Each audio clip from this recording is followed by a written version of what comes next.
Greetings, BookTube. This is ML Clark coming to you with Better Worlds Theory YouTube edition. I'm joined as always by my special guest, The Highway. And yet, it is a little quieter today than usual, thank goodness. I was ill for most of the holiday season. It's the unfortunate consequence of being in groups with others. Please remember to be mindful of the fact that there are still many diseases out there. And so one person showing up saying, it's fine, I'm a little bit, under the weather, but I'm past the worst of it, can cause a lot of problems for everyone else who sometimes has to work. And I have been working quite a bit during our so-called downtime for a variety of projects. I did need my voice to do some recordings to catch up on things for my Patreon and for BookTube, but it just wasn't on the calendar. So even now I do have a bit of a cough, and hopefully my voice won't be too raspy for this production, because I really wanted to end the year talking about my favorite read of the year. I know we've been focusing so much on magazine reviews, and I still have some Clarkesworlds to get caught up on. I'm also really excited to say that I have a piece forthcoming in Clarkesworld. I'm looking forward to being able to share that piece, because my style for storytelling has shifted significantly. It's always shifting. Everything is always changing as writers, but this piece took a long time to get right, because it was so filled with cynicism over the state of our world, thrown into a science fictional context.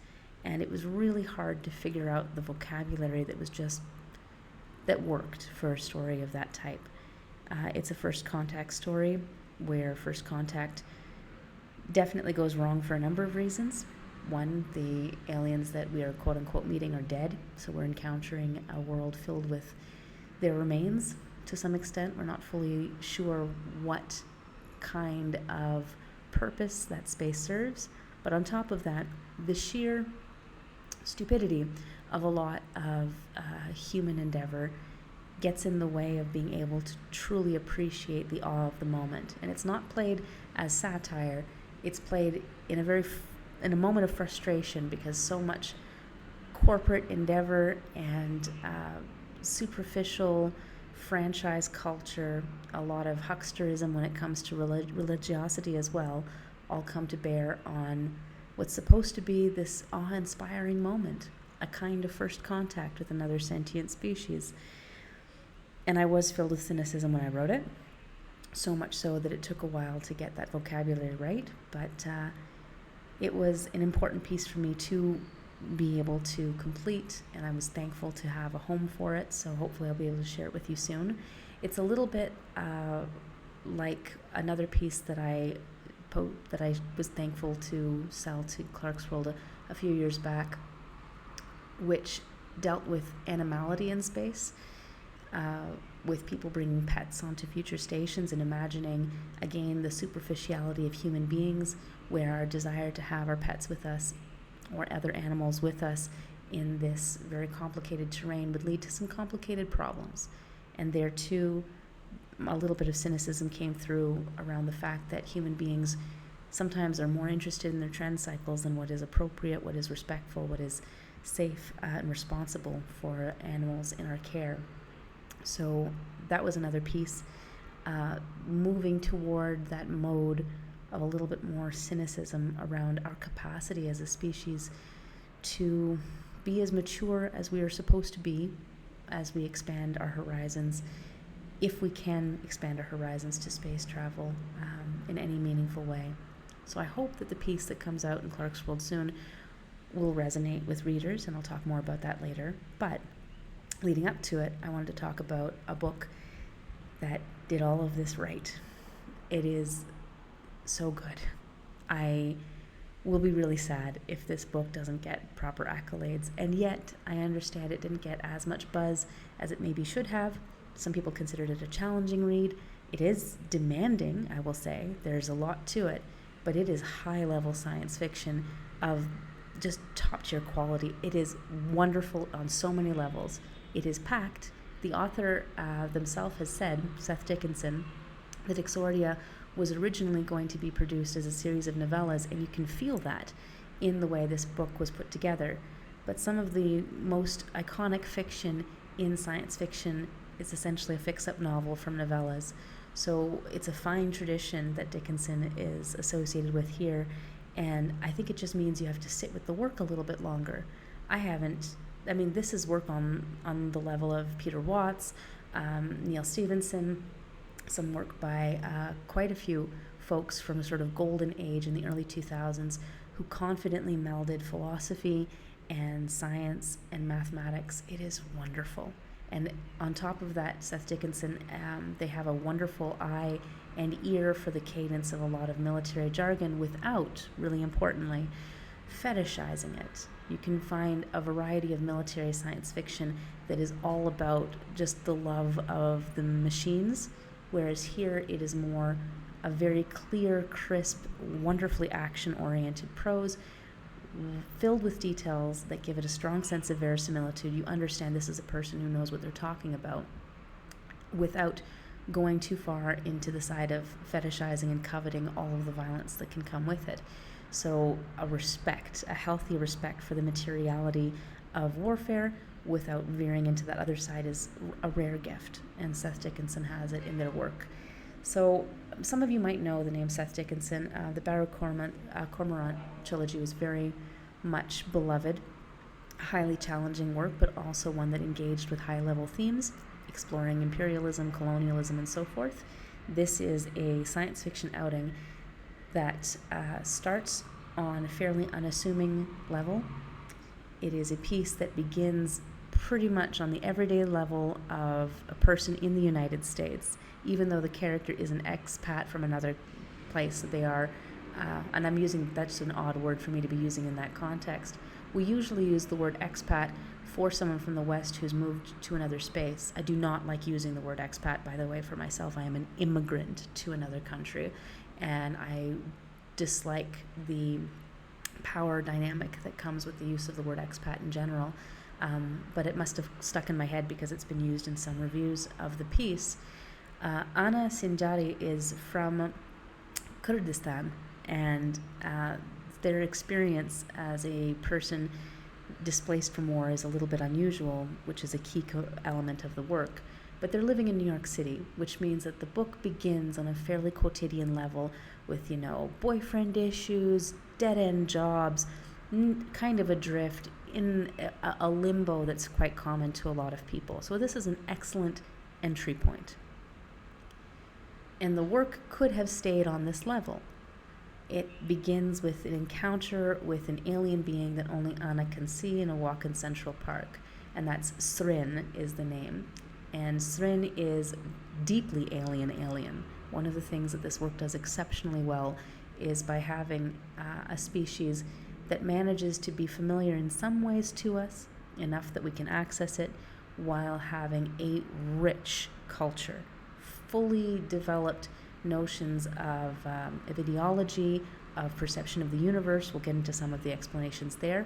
But the reason this work is considered so demanding, some people say difficult, but I just say it expects a lot of the readers because it has a world to introduce you to. And that's rare. A lot of work, when it tries to go into a science fictional mode, really uses a lot of science fiction as a sort of cozy backdrop for talking more about ourselves. And this work does negotiate a lot of our history in a very important way. But it also does so in tension with a fully realized other realm.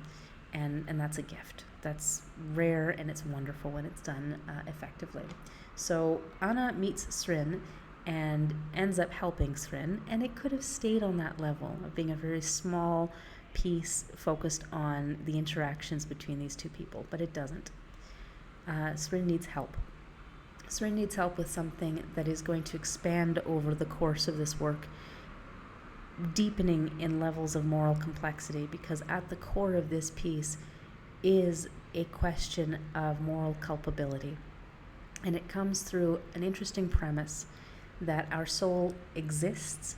You have this, it's interesting, I'm thinking Robert J. Sawyer is famous for imagining aliens that have a concept of God and a soul, and they look down in bewilderment at human beings for not believing in such things. The soul here exists, but it is a very concrete thing, and it makes sense how it's been defined. Actually, there's even a lovely quote. I've got some annotations here which are quite useful in terms of trying not to just speak off the top of my head. There are, in this universe, it's extremely important the choices that we make, because our notion of a soul is, yeah. When Anna is trying to understand something, she has a response to what a soul is. But in another space, very simply, our souls are made of stories, the stories of the choices we've made. Anna, when she's first understanding this, tries to process the difference a bit. And she repeats back to Srin, cool, dualism. So the soul is like a summary of everything your brain has done. To which Srin replies, more of a lossy compression, but close enough.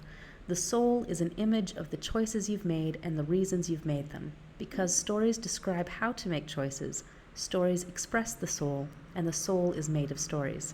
Like DNA becoming protein and proteins becoming DNA. Oh, you don't do that, do you? Well, anyway, by studying your stories, I am looking for the traits of the human soul. So it is an interesting premise, and the very important part of any good fiction is that it establishes the engine of its universe. So it establishes the stakes, it establishes the physics engine, and this creates a sort of contract with the reader. These are the expectations you're placing, and now you're going to live up to them, you're going to build on them, but it's a vocabulary that we can build on. We are agreeing to share this vocabulary for the course of the story. These moral choices, it's not just the idea of the moral choice, but the question of what is a choice. Does the universe always provide us with good options? No. And so the question about making a choice, being different from having choice, is a really interesting nuance that comes out through the course of this expanding story, which starts with an encounter between a human who's got a big, very complicated, traumatic past, and this alien from a really awful species, is going to expand over the course of this book to include the fate of humanity, and ultimately in relation to the fate of many other civilizations. This is because Srin is a rebel in her species, and she used to be a Kai supremacist like many others in Exordia, but now she dissents. And she dissents despite the fact that her species is an extreme oddity within this vision of a universe in which souls are real. There is a substance, there's a thing that exists around the choices we get to make. If we get to make choices at all, it's very important to have a notion of free will, but even that's negotiated. It's very complicated. It's explored. It's the philosophy underpinning this. Her species, it doesn't really matter what choices they make, quote-unquote choices. Their souls are damned automatically, and there seems to be no way for them to break out of that paradigm. They're the one species that from birth, they're just damned, which means it's not just the soul that exists, there's also this threat of an eternity of hell. What kind of hell? Well, that actually reminds me of a story from James Tiptree, which is their smoke rose up forever. Wonderful, horrifying story that imagines an afterlife in which the strongest emotional moments in our life repeat after death. And so people think, great, okay, so, just get some good moments in there and you'll be fine. But no, in that story, the strongest emotional moments in our lives are of misery. So in this story, the idea is that there is a kind of afterlife echo of our sense of self, and it exists in the moments of greatest pain, which is a horrifying hellscape. And that seems to be the kind of thing that Srin's people are just consigned to from birth. Other species, by virtue of the ability to perceive themselves as having choice, this is really what it comes down to about choice. If you think that you have a choice, if you think that you've been given an option, that empowers a person in a way that seems to create an imprint. Now, this is an interesting concept for me. I don't believe really in free will. I think that all of our actions very much are habituated responses on a biochemical level. We have habituated responses which come out manifest in a probabilistic spectrum in response to whatever happens around us. So there is variation, and we won't know always the choices that we're going to make at any one moment. It's like when you're thinking, oh God, I'm not going to say yes, I'm not going to say yes, and then suddenly you hear your voice saying yes, shoot. And that makes that tension that we end up feeling like free will, because it still feels spontaneous. We don't know all of the choices we make. So that's where I come down in terms of us not really having free will, but we do sometimes think we do, because we cannot know fully the choices that are going to be made by our habituated responses, the biochemistry in our body. And so it creates that tension. In that way, I do share with Seth Dickinson's world that sense that free will exists in the perception of it, as opposed to whether it is real or not. But for the characters, when they believe that they have a choice, when they believe that they have intention and that they can do something with intention, it seems to lock on to their story, which means it locks onto their soul in a very special way. Nuanced, but very important to the story that unfolds, because Srin needs Anna's help in finding an object on Earth that makes the human species very special in this moment. It's not usually special as it's described. It's just a lot of runners, long-distance runners, and an inbred species, because we've got some very narrow moments in our history which has tightened our DNA and tightened our genetics in a way that other species might not have had. But what makes us special is that there is this object on Earth, and it turns out to be an object in Anna's home village that could change everything about the way this universe operates. So of course there is another alien after it, and the other alien, I usually try to get names correct, but when it comes down to an alien's name, there's no way to look it up. So Iruvaje, I'm going to say Iruvaje, is the name of the other alien from her species who is an agent of Exordia and wants to get control of this object. And even then, their motivation is going to be a little bit more nuanced as they go forward. I won't disclose too much about any of this so that you can enjoy the experience. But the point is, again, even then, when we have this book starting in Central Park in New York, Anna, Srin, there's a new object, so there's this hunt, there's this chase to try to get it before the other alien. The stakes are still fairly familiar and manageable on a small scale. Then the book pivots, and we meet other people. We meet Clayton, and we meet Eric, who are two secret agents working loosely within a U.S. paradigm, but very much whenever they need to, Clayton will go off-grid and do things that are extra legal, for sure. And Eric has always tried to be the strong moral counterpoint, trying to hold Clayton to account. The two of them grew up together, and Clayton always had a strong moral justification for his actions, whereas Eric felt he has this very strong moral justification for countering the moral justification that Clayton uses for his actions. In this way, they are two sides of the same coin, but they have different powers through the way that they perceive their moral choices. So you can see different kinds of souls, quote-unquote souls, being manifest in this book. Anna has one, which is really important. She makes a choice when she's 7 that estranges her from her family. Okay, that's putting it mildly. Estranges her from her mother. And the rest of her family is not around to be estranged from. But it's in the middle of a horrific genocidal situation. And what Dickinson does so well is that even though we are essentially moving through a space thriller, aliens, and so forth, this work is tremendously grounded in the real trauma, the real genocide, and the real moral valence that emerges from genocidal moments and histories in huge parts of our world. And the choice of Kurdistan is not random. By the end of this book, all of Earth is going to be a kind of Kurdistan for the rest of the galactic empire or system.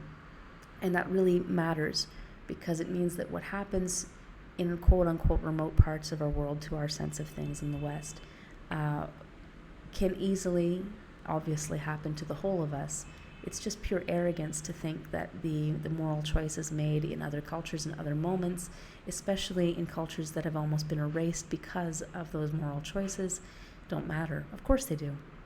Everything is connected. So we end up going to Kurdistan. We end up going to the original village that Anna had to leave, because Anna's soul, Anna's story of self, Anna's personal moral choices are bound up in a much bigger cosmic narrative, let's call it that. When we get to Kurdistan, we see that many other nations have also been involved, and that's where Clayton and Eric come in, because they, as part of the U.S. contingent, are joining and meeting with Russians, Canadians, Chinese persons, Ugandans, so many people who have moved to this space because they too have recognized an event.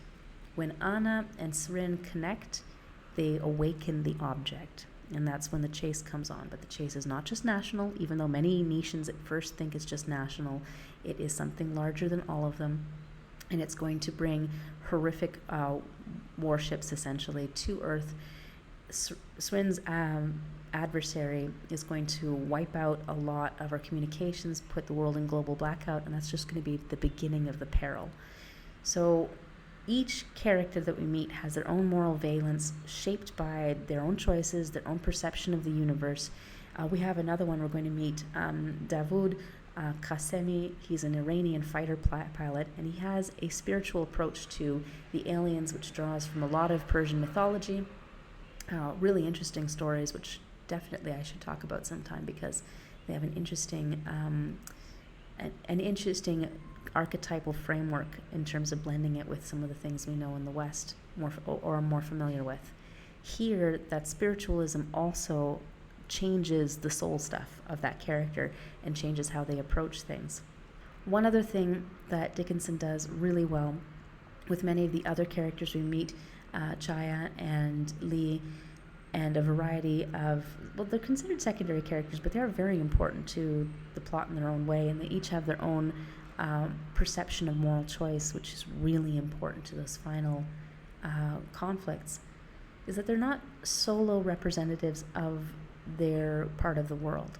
And Dickinson made an excellent choice here by not just having one Ugandan character or one Chinese character or one Russian character. So you do get to see fuller cultures, and there's some of those tensions are really important.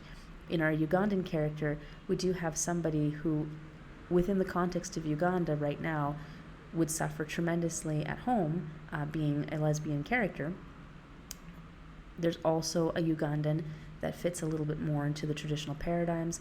There are the parents, unfortunately, and other family members for this person who, to the bitter end, remain prejudiced in some really painful ways. And the same thing with our Chinese contingent. We have a variety of characters there. It's extremely important, if you want to do good world building, to flesh out a multitude not only of alien species and alien cultures within those species, but our own cultures, in terms of not having one person try to do all of the work of representing a different group. And that comes up really well with Anna, because Anna, yes, is a young Kurdish immigrant, and yet her mother is a very different Kurdish person, and they have been in a schism for many years because of the moral choice Anna made when she was 7 years old. But her mother has a very different approach. So Kate is Peshmerga. It's I should have written about this a couple weeks ago in the newsletter, and I didn't quite finish because I had so much I wanted to say about it. But places like Rojava and many places with Kurdish populations are doing tremendous work with a different form of democracy and a different form of feminism, a different form of engagement with their community, and it leads to very different negotiations about social contracts. I think I put a piece here a little bit about that. This is important because when I talk about the aliens having their own rich world, I also want to say that the world that Dickinson has created for our planet is also richly nuanced. So, for instance, Anna and her mother have issues with respect to her quote-unquote sleeping around because her mother is part of a kind of militant resistance group that really does value celibacy for slightly different reasons. So when they have arguments, not like a lot of the Western arguments about levels of promiscuity, it has completely different vocabulary. This is a little slice of that debate between the two of them.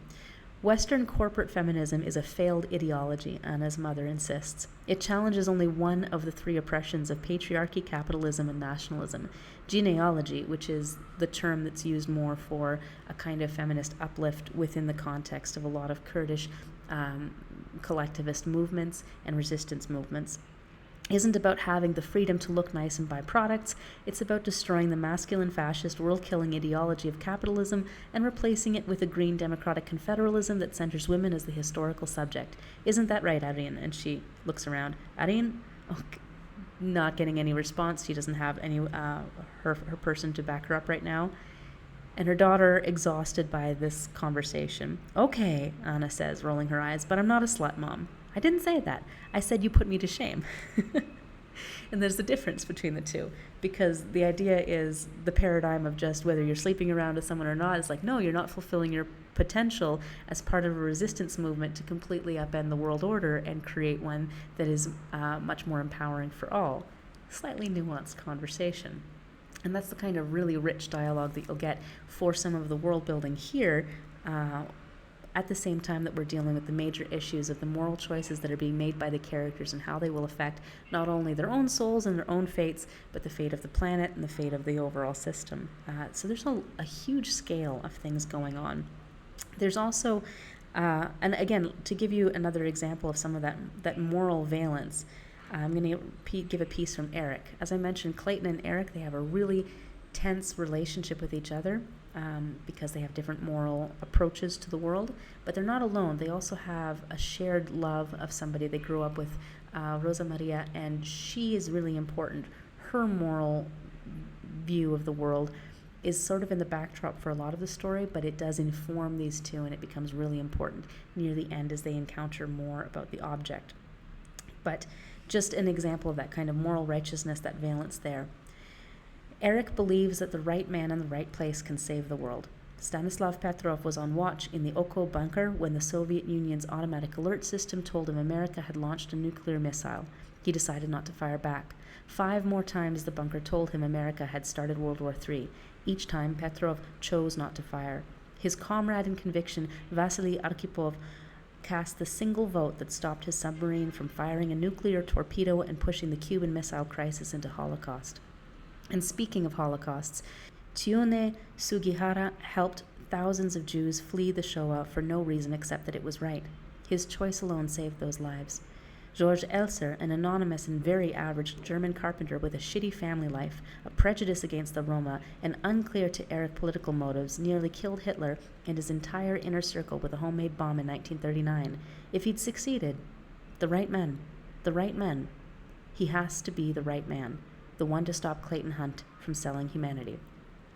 Now hold that conviction in mind. Another character has a little bit of an objection to the idea, that kind of conviction, simply because they argue it is intrinsically and absolutely wrong to set aside the duties of ethics because you believe that you alone are smart enough to violate them. So the tension is you can have that strong conviction and still be wrong. But there's that tension about choice, our belief that we have choice, our belief that these are the options available to us, creates something, a clear kind of story of self, which is their own, which is distinct, and exists in this mess of other people with clear convictions, each one thinking that they're going to be the right man for the job.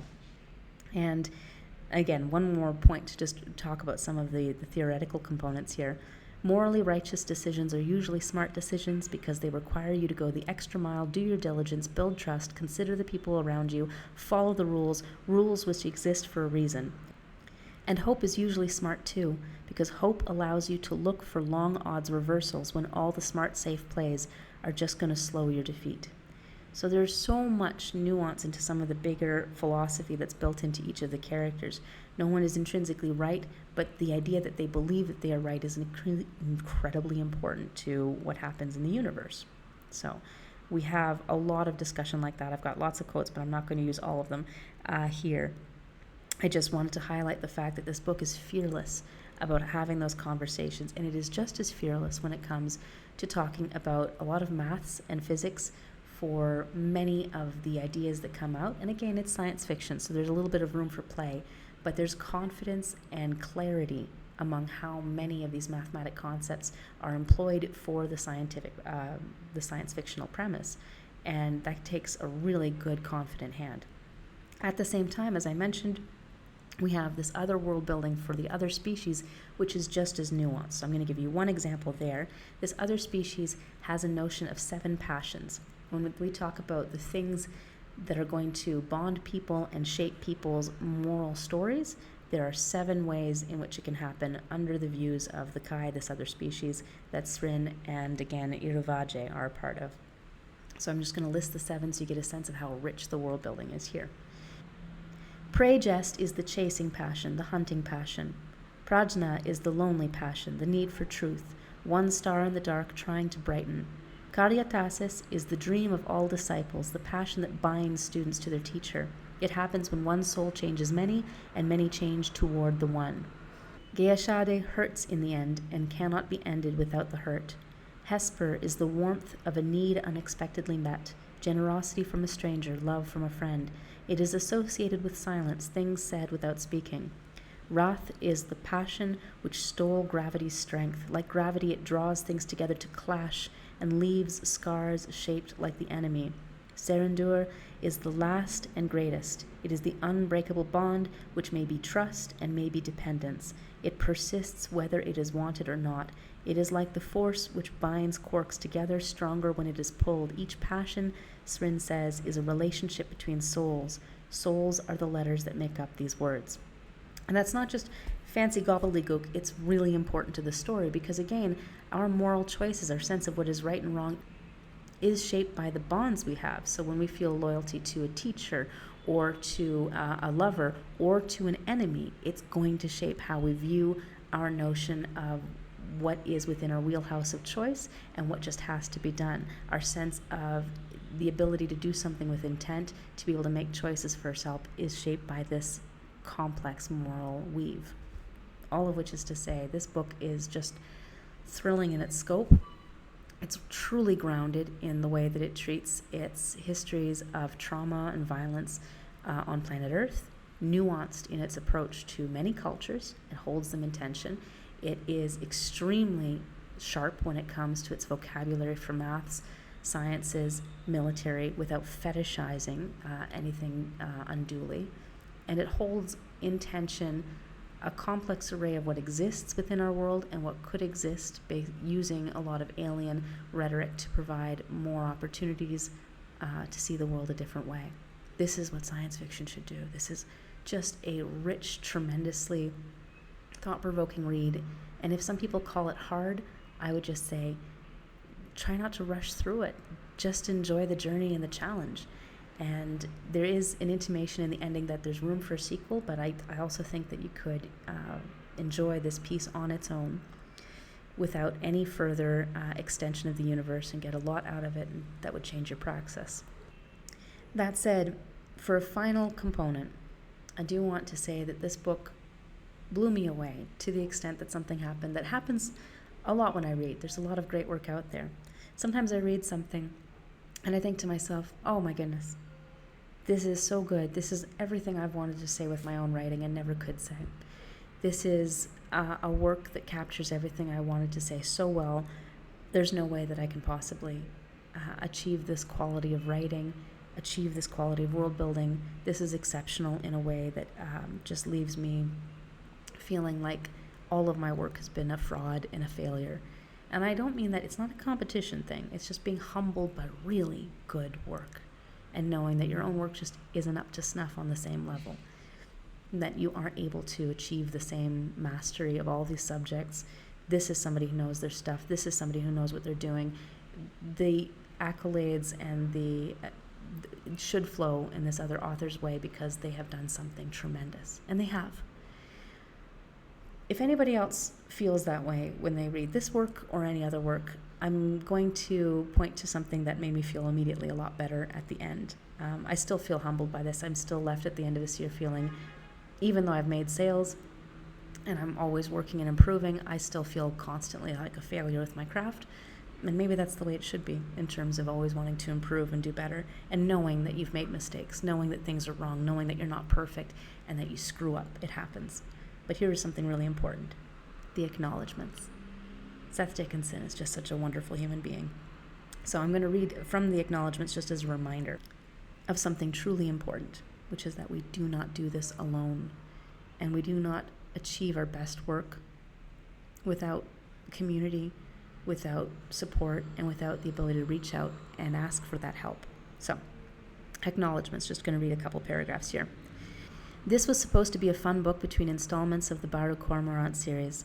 I finished the first draft in August 2017. Again, it came out in 2024. Then publishing happened. Yeah, publishing takes a long time. And COVID.